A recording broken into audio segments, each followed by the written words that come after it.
अकोला महानगरपालिका सार्वत्रिक निवडणूक 2025-26च्या पार्श्वभूमीवर नामांकन प्रक्रियेला वेग येत असून शहरात राजकीय हालचाली वाढताना दिसत आहे.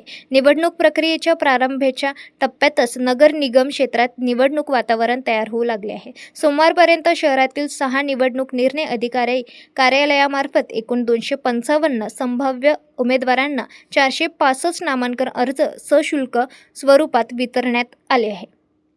निवडणूक आयोगाकडून मिळालेल्या माहितीनुसार झोन क्रमांक 1 मध्ये 38 उमेदवारांना 62 नामांकन अर्ज, झोन क्रमांक 2 मध्ये 36 उमेदवारांना 56 अर्ज वितरण्यात आले आहेत. झोन क्रमांक 3 मध्ये सर्वाधिक हालचाल दिसून आली असून येथे 62 उमेदवारांना 135 नामांकन अर्ज देण्यात आले आहेत. त्याचप्रमाणे झोन क्रमांक 4 मध्ये 50 उमेदवारांना 96, झोन क्रमांक 5 मध्ये 35 उमेदवारांना 59 आणि झोन क्रमांक 6 मध्ये 34 उमेदवारांना 57 नामांकन अर्ज वितरण्यात आले आहे. अशा प्रकारे 6 झोनमधून एकूण 465 नामांकन अर्जाचे वितरण झाले आहे. मंगळवार 24 डिसेंबर 2025 रोजी 6ही निवडणूक निर्णय अधिकारी कार्यालयात एकही नामांकन अर्ज दाखल झाला नसला तरी दिवसभर कार्यालयामध्ये वर्दळ कायम होती.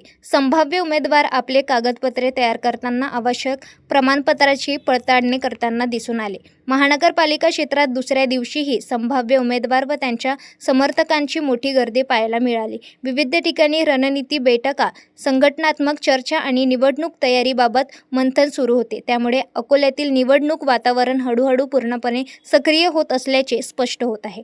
आगामी काळात नामांकन अर्ज दाखल करण्याच्या प्रक्रियेला अधिक गती येण्याची शक्यता वर्तवण्यात येत आहे. या दरम्यान प्रशासन स्तरावर निवडणूक अधिकारी कागदपत्राची छाननी व आवश्यक प्रक्रिया पारदर्शक आणि सुव्यवस्थित पार पाडण्याची सज्ज आहे. जनअभियान न्यूज मराठी अकोला प्रतिनिधी MJ गौरव.